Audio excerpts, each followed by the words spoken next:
I never expected that a booking error on a work trip would change my life, but that's exactly what happened. For the longest time, my world felt like it was built on a foundation of careful routines and predictable days. My name is Lucas. I was 27, a graphic designer at a small, ambitious architecture firm, and I was good at my job. I found a quiet satisfaction in clean lines, balanced color palettes, and the hum of my computer. My life outside of work was much the same, ordered, calm, and, if I were being honest with myself, a little bit lonely. The epicenter of my quiet, professional world was Caleb. He was the founder of the firm, the lead architect, and my boss. He was one of those people who seemed to move through the world with an effortless grace. He was tall, with broad shoulders that his tailored shirts always seemed to be fighting a losing battle against. And he had this way of listening, truly listening, that made you feel like the most important person in the room. His hair was a dark brown, a little longer on top, and he had a habit of running a hand through it when he was deep in thought over a blueprint. And of course, I was completely, hopelessly, and silently in love with him. It was the kind of crush you keep locked away in a soundproof box in the back of your mind. It was impractical, unprofessional, and, as far as I could tell, impossible. Caleb was my boss, for one. But more than that, he radiated a kind of confident, straight guy energy that felt impenetrable. I'd heard him on the phone once, talking about plans for the weekend with his partner, and my brain had immediately filled in the image of a beautiful, creative woman who probably did pottery and laughed at all his jokes. He was the sun, and I was just a planet in a distant, uninteresting orbit. So I kept my head down. I channeled my feelings into my work, pouring my admiration for his aesthetic into the brochures and presentations I designed for his projects. Our interactions were brief, professional, and always left me with a lingering warmth. He'd stop by my desk, lean over my shoulder to look at a design, and the subtle scent of his cologne, something clean, like sandalwood and fresh air, would hang in the space for a moment after he left. "This is great, Lucas," he'd say, his voice a low, pleasant rumble. "You really get it." And that small praise would be enough to fuel me for a week. Our office was a small, open-plan loft space in a renovated warehouse district. We were a tight-knit team of about 10 people. It was a good place to work. The atmosphere was collaborative and driven, largely because of Caleb. He set the tone. He was demanding, yes, but he was also fair and genuinely passionate about the work. He remembered birthdays, asked about your weekend, and made the best coffee in the office. It was these little things, these moments of kindness, that made the crush so much worse. They gave it roots. They made him seem not just like an idealized figure, but like a genuinely good man. I was content, or at least I had convinced myself I was, to admire him from afar. It was safe. My little world of routine and order was built on emotional self-protection. I knew the rules. Don't fall for your boss. Don't fall for a straight guy. Don't mistake professional kindness for personal interest. I followed these rules religiously. Life was simpler that way. Less risk of getting hurt. Right. Then came the announcement about the annual design conference in Chicago. It was a big deal in our industry, a chance to network, to see the latest trends, and to showcase our own work. Caleb always went, and this year, he announced he was taking one other person with him. My heart did a stupid little leap, a flutter of impossible hope. I was one of the senior designers. It was possible, but I immediately pushed the thought down. It would probably be Maria, the project manager. It made more sense. A week later, an email from Caleb landed in my inbox. The subject line was simple, Chicago Conference. I clicked it open, my breath held tight in my chest. "Lucas," it read, "I'd like you to join me for the conference this year. Your work on the riverfront project has been outstanding, and I think it would be a great opportunity for you. Let me know if you're available." I read the email 3 times. My hands were actually shaking. Available. I wanted to write back. I would clear my calendar for the next decade if you asked me to. Instead, I took a deep breath, waited a respectable 10 minutes so I didn't seem too eager, and replied with a calm, professional, "Yes, absolutely. Thank you for the opportunity. I look forward to it." Inside, I was a chaotic mess of excitement and pure, unadulterated terror. 3 days in another city. With Caleb, it felt like a dream and a nightmare all at once. Let me take you back to that feeling of impending doom mixed with giddy anticipation. The week leading up to the trip was a blur of planning and anxiety. I must have packed and repacked my suitcase 4 times. What do you wear to a design conference with your impossibly handsome boss? Is this shirt too casual? Is this sweater too much? It was ridiculous. I was a grown man, agonizing over wardrobe choices like a teenager before the prom. The day before we were set to leave, another email from Caleb arrived. This one had a different tone. The subject was "Quick heads up, Hotel." My stomach did a nervous flip. "Lucas," he wrote, "slight issue with the booking. The hotel overbooked, and the agency had to scramble to find us another spot. It's a significant upgrade. A suite, actually, but it's only one. With a single king bed. I am so sorry about this. I can take the sofa, of course. Just wanted to give you a heads up so it wasn't a surprise. Let me know if this is a problem. We can try to find something else, but options are slim." I stared at the screen, my mind completely blank for a solid minute. A suite. 1 room. 1 bed. My carefully constructed world of professional distance and silent admiration was about to be obliterated by a king-sized mattress. My first instinct was pure panic. My heart hammered against my ribs, a frantic drumbeat of no, no, no, this was too much. Too close. My second instinct was a flicker of something else, something I was too scared to even name. Hope. He was already offering to take the sofa. He was being a gentleman about it, making it clear he wasn't trying to make me uncomfortable. He was trying to solve a problem. That's what Caleb did. He solved problems. And the biggest problem in my life was currently sitting in my inbox, disguised as a logistical inconvenience. I walked over to his desk, my legs feeling like they were made of jelly. He was looking at some schematics, his brow furrowed in concentration. He looked up as I approached, and his expression softened into a small, apologetic smile. "Hey, you saw my email?" "Yeah, I did." I managed, my voice sounding unnaturally high. It's fine. Really, don't worry about it." "Are you sure?" he asked, his eyes searching mine. They were a warm hazel, I noticed, flecked with green. "I feel terrible. It's completely unprofessional. I can sleep on the floor, the sofa, whatever. I just don't want you to feel weird about it." "No, please," I said a little too quickly. The thought of him on the sofa while I took the bed seemed absurd. He was my boss. We can share the bed. It's a king, right? They're huge. It'll be like we're in different zip codes. It's no big deal. I was trying to project an aura of casual, unbothered coolness. Inside, my brain was screaming. He studied me for a moment longer, and a hint of a real smile touched his lips. "Okay, Lucas, if you're sure. It was either this or a motel by the highway with questionable reviews," he chuckled, and the sound eased some of the tension in my shoulders. I figured the suite was the lesser of two evils. "Definitely the lesser evil," I agreed, forcing a laugh. I walked back to my desk, my mind reeling. I had just agreed to share a bed with Caleb, the man who occupied 90% of my waking thoughts. For 2 nights, my quiet, ordered life was officially over, and I wasn't sure if I should be terrified or thrilled. The flight to Chicago was surprisingly normal. We settled into our seats, and the professional boundary felt firmly back in place. We talked about work, about the speakers we were looking forward to at the conference, about a difficult client we were both dealing with. It was easy, comfortable. I started to relax. Maybe I had overreacted. Maybe this would all be fine. Maybe it was just a bed. But then we got to the hotel. It wasn't just a suite. It was a corner suite on one of the highest floors, with panoramic windows overlooking the city. It was stunning, and it was deeply, undeniably intimate. There was a small living area with a sleek sofa, the sofa Caleb had offered to take, and then, separated by a low partition, was the bedroom. And in the center of the bedroom, like a monument to my impending anxiety, was the bed. It was, as promised, a massive king, piled high with crisp white pillows and a plush duvet. It dominated the space, a silent testament to our shared, awkward situation. "Wow," Caleb said, dropping his bags by the door. "Okay, so the booking agent wasn't kidding about the upgrade." He walked over to the window, gazing out at the skyline. "Not a bad view." I just nodded, my mouth suddenly dry. I could smell the faint, clean scent of the hotel linens. The air was cool and still.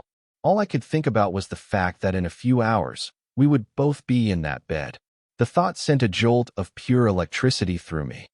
We had a couple of hours before the conference welcome reception, so we unpacked in a sort of quiet, unspoken truce. We moved around each other carefully, giving each other space. I took one side of the closet, he took the other. I claimed one of the sinks in the palatial bathroom. It was a silent negotiation of boundaries, an attempt to maintain normalcy in a situation that felt anything but normal. That evening, we went to the reception.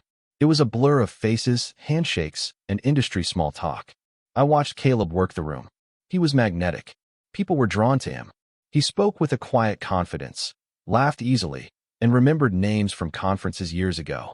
Seeing him in this element, so competent and admired, only amplified my feelings for him. He was brilliant, and I was just his designer, hovering awkwardly at the edge of his circle with a glass of lukewarm white wine. After a couple of hours, he found me by the cheese platter. Getting tired of schmoozing? He asked with a conspiratorial grin. A little, I admitted. I'm not great at this. Me neither, he said, surprising me. I'd rather be at a drafting table. Come on, let's get out of here. I saw a little Italian place a few blocks away that looked good. My treat. Dinner was where things started to shift. Away from the noise of the reception, in a quiet booth with a candle flickering between us, the walls between boss and employee started to feel thinner. We didn't talk about work.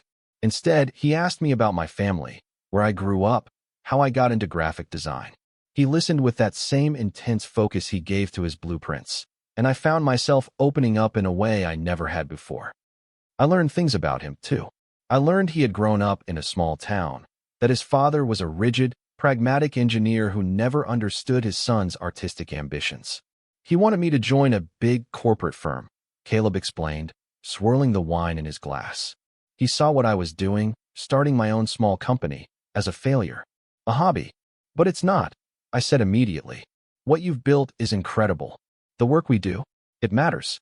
It has integrity. He looked at me, and for a moment, the confident, self-assured mask slipped. I saw a flicker of something else in his eyes. Something vulnerable. Thanks, Lucas, he said, his voice soft. It's good to hear that. That was the moment. That was when he stopped being just Caleb, my unattainable boss, and became Caleb, a person. A person with insecurities and family baggage and a deep-seated need to prove himself. My crush, which had been a thing of abstract admiration, suddenly felt deeper, more real, more dangerous. As we walked back to the hotel, a light drizzle started to fall. The city lights blurred and reflected on the wet pavement. We didn't have an umbrella, so we walked quickly, our shoulders occasionally brushing against each other. It was a small thing, a completely accidental touch, but each time it happened, my skin tingled. The air between us felt charged, full of unspoken things. By the time we got back to the quiet warmth of our suite, the atmosphere had changed completely. The professional pretext had all but evaporated, leaving just the two of us, and the massive bed waiting in the other room. Getting ready for bed was the most exquisitely awkward dance I have ever performed. We took turns in the bathroom, each of us emerging in our respective sleepwear, me in a simple t-shirt and plaid pajama pants, him in a pair of gray sweatpants, and nothing else. My brain short-circuited for a second when I saw him. He had the lean, defined torso of someone who took care of themselves, and a light dusting of hair across his chest. I quickly looked away, my cheeks burning, and focused on meticulously brushing my teeth for about 5 minutes longer than necessary. When I finally came out, he was already in bed, lying on the far right side, his back to the middle. The lamps were off, and the room was filled with the soft, ambient glow of the city lights through the massive windows. The duvet was turned down on my side, a silent invitation. My heart was a jackhammer. I slid under the covers as quietly as I could, keeping as much distance between us as physically possible. The sheets were cool and smelled faintly of lavender. The mattress was firm and comfortable, but I was rigid as a board, every muscle tensed. I lay on my back, staring up at the ceiling, listening to the sound of my own frantic breathing and the soft, steady rhythm of his. For what felt like an eternity, we lay there in silence. I was painfully aware of everything. The warmth radiating from his body across the vast expanse of mattress. The slight dip his weight made. The quiet hum of the hotel's air conditioning. I was sure I wouldn't sleep a wink. How could I? I was sharing a bed with the man I was in love with, and he had no idea. Then, his voice cut through the darkness, low and soft. Can't sleep either. I jumped, startled. No, I whispered back. Sorry, am I being too loud? A low chuckle came from his side of the bed. You're not being loud at all. I think my brain is just wired from the day. He shifted, and I heard the rustle of sheets as he turned over to face me. I stayed on my back, my eyes fixed on the ceiling. I could feel his gaze on me in the dark. This is weird, isn't it? He said, his voice still quiet. I'm sorry again about this. It's fine, I said automatically. Really, it's just a bed.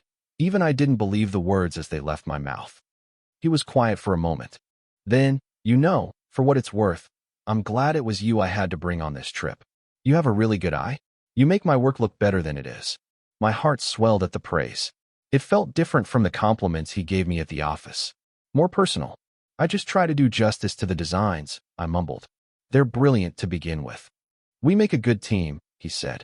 It wasn't a question. It was a statement. He shifted again, moving just a little closer.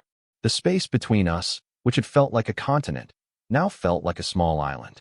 The warmth of his body was more present, more real. I finally found the courage to turn my head and look at him. In the dim city glow, I could see the outline of his face, the way his hair fell across his forehead. His expression was serious, thoughtful. We just looked at each other for a long moment, the silence stretching and filling with a new kind of tension. It wasn't awkward anymore. It was something else. Anticipation. He broke the silence first. His voice was barely a whisper. Lucas, you're all the way over there on the edge. You're going to fall off. He paused, and then he asked the question that I would replay in my mind 1,000 times. Are you sure you don't want the middle? It's probably the most comfortable spot. My breath hitched. The middle. The space directly between us. The invitation was so simple, so practical on the surface, but it felt loaded with 100 different meanings. Was he just being considerate? Or was he asking for something more? My mind raced, trying to decipher the intention behind the words. I'm okay. I stammered, my voice betraying my nervousness. He let out a soft sigh, and it sounded like disappointment. Okay, he said quietly. He started to roll back over, away from me. And in that moment, a wave of courage I didn't know I possessed washed over me. It was the fear of losing this moment, this strange, fragile connection we were building. Wait, I said, my voice a little louder than I intended. He stopped, turning back to face me. Actually, I said, my heart pounding so hard I was sure he could hear it. Maybe just a little closer. I moved. I shifted from the cold, lonely edge of the mattress towards the center. Just a few inches, but it felt like a mile. I was closer to him now, close enough to feel the heat coming off his skin, to see the faint glimmer in his eyes. He mirrored the movement, closing the remaining distance between us until we were lying face to face, with only a few inches of sheet separating us. He reached out a hand, slowly, tentatively, and his fingers brushed against my arm. The touch was electric, a spark that shot straight through me. He didn't pull away. He just rested his hand there, his thumb stroking my skin gently. Better, he whispered. I could only nod, my throat too tight to speak. My carefully ordered world had just been turned upside down. Nothing was certain, nothing was safe. But in that moment, lying in the dark, with his hand on my arm and the city humming below us, I felt a sense of rightness, of coming home, that I hadn't felt in a very long time. We didn't say another word. We just lay there, breathing in the same space, until, eventually, I drifted into the deepest, most peaceful sleep I'd had in years. Waking up the next morning was a slow, disorienting process. For a blissful few seconds, I was just warm and comfortable, cocooned in soft linen. Then memory came rushing back. The hotel room. Caleb. The bed. My eyes snapped open. I had drifted even closer in the night. My head was resting on the edge of his pillow, and his arm, the one that had been resting on mine, was now draped loosely over my waist. His body was a solid line of warmth against my back. He was still asleep, his breathing deep and even against my neck. Panic, hot and immediate, surged through me. This was too much. This was a line we hadn't just crossed, but pole vaulted over. I carefully, painstakingly, tried to disentangle myself without waking him. But as I shifted, his grip tightened unconsciously for a moment, pulling me closer before relaxing. My heart did a painful squeeze. It felt so natural, so right, and that scared me more than anything. I finally managed to slip out of the bed and escape to the bathroom. I stared at my reflection in the mirror. My hair was a mess, my eyes were wide, and there was a faint flush on my cheeks. Who was this person? The Lucas of 48 hours ago would never have found himself in this situation. He was careful. He was pragmatic. He didn't sleep in his boss's arms. When I came out, Caleb was awake. He was sitting on the edge of the bed, running a hand through his hair, his back to me. The atmosphere in the room was thick with unspoken tension. The easy intimacy of the night had evaporated with the morning sun, leaving a strange, awkward silence in its wake. "Morning," he said, his voice a little rough with sleep. He didn't turn around. "Morning," I replied, my voice quiet. I immediately busied myself with finding my clothes for the day, focusing on the simple, mundane task to avoid looking at him, to avoid thinking about what had happened. We got ready for the conference in near silence. The easy camaraderie of the previous day was gone. We moved around each other like strangers, our movements stiff and overly polite. "Is the shower free? Do you need the iron?" Every simple question felt loaded. Every glance felt charged. I was dying to say something, to ask him what last night meant, but the words wouldn't come. What if I had imagined it all? What if, to him, it was just a moment of shared comfort between two tired colleagues? The fear of rejection, of making things irreparably weird, was paralyzing. The first day of the conference was agony. I sat through lectures on sustainable urban planning and innovative material usage, and I couldn't process a single word. My mind was a relentless loop, replaying every moment from the night before. The sound of his voice in the dark, the warmth of his hand on my arm. Waking up next to him, I kept stealing glances at him across the conference hall. He seemed completely focused, taking notes, asking intelligent questions. He looked exactly like the calm, confident boss I'd always known. There was no sign that he was having the same internal crisis as I was.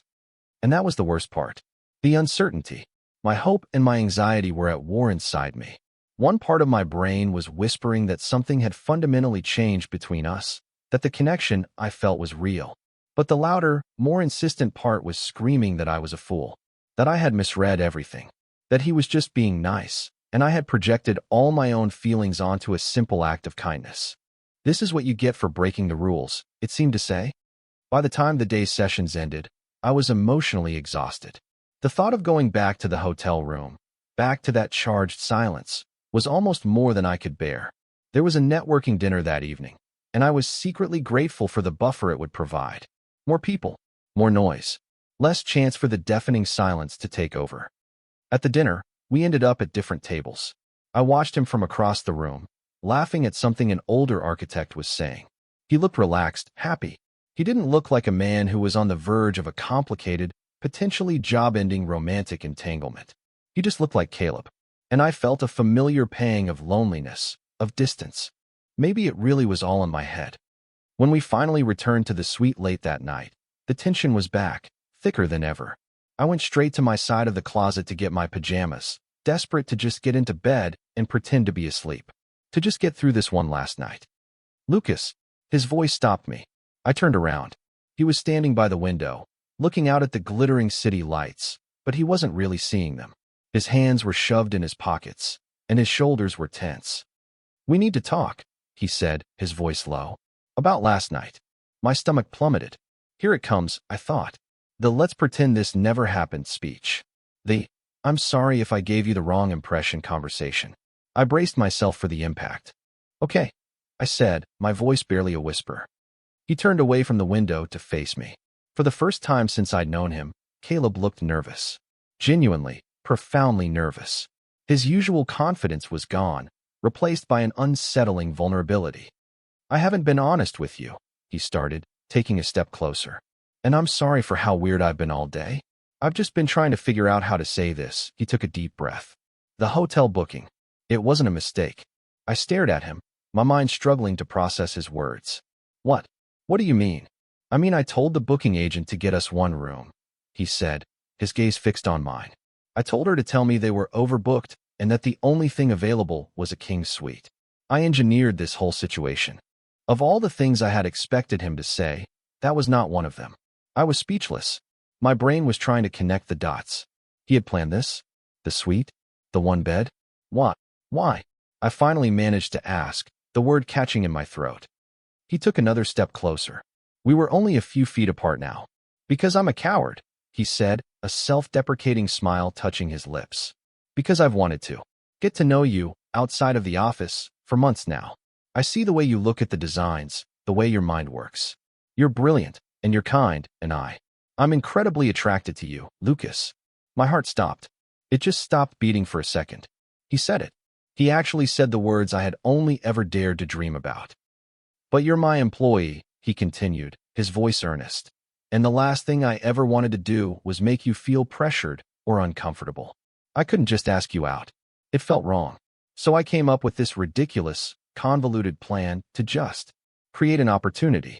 A space where we weren't just boss and designer. I thought maybe if we had some time, away from everything, I could see if maybe you felt something too. It was a stupid, high-risk plan, and I was about to lose my nerve completely.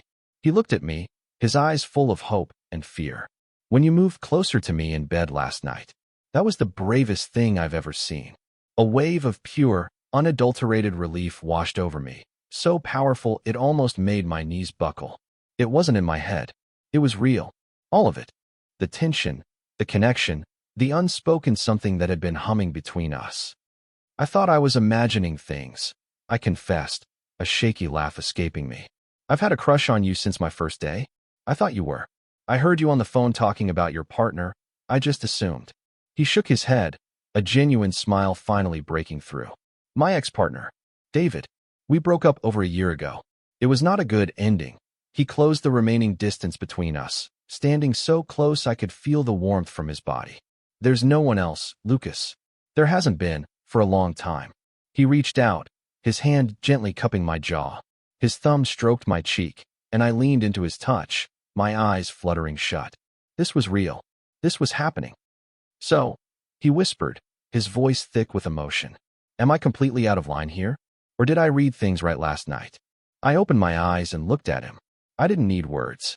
I just nodded, and that was all the confirmation he needed. He leaned in and kissed me, and it wasn't tentative or uncertain. It was a kiss full of all the pent-up tension and unspoken feelings of the last 24 hours, the last several months. It was a kiss of profound relief, of mutual confession. It was sure and deep, and it felt like coming home. In the middle of that ridiculous, opulent hotel suite, with the city lights twinkling outside, my careful, ordered world shattered into a million pieces and was rebuilt into something infinitely better. The flight back from Chicago was the polar opposite of the flight there. We sat next to each other, and this time, there was no invisible barrier between us. Our shoulders were pressed together. Halfway through the flight, Caleb reached over and took my hand, lacing his fingers through mine. He didn't say anything, just gave my hand a gentle squeeze. It was a simple gesture, but it felt monumental. It was a public acknowledgement. This is us now. The first few weeks were a delicate dance. We decided to keep things quiet at work, for now. Navigating the boss-employee dynamic was tricky, and we were both hyper-aware of not wanting to make anyone else on the team uncomfortable. But our secret created its own kind of intimacy. A shared glance across the office, a brief text message in the middle of the day, the stolen moments when we would be the last two to leave, sharing a quick, breathless kiss behind his office door. Our first official date was that weekend. He took me to a tiny, unassuming restaurant he knew, tucked away on a side street I must have walked past 100 times. We talked for hours, really talked, filling in the gaps of our lives that we had only glimpsed before. He told me about his struggles, his dreams for the firm. I told him about my passion for painting, a hobby I had mostly abandoned since college. He made me feel seen, in a way I hadn't realized I was missing. He was different outside of work.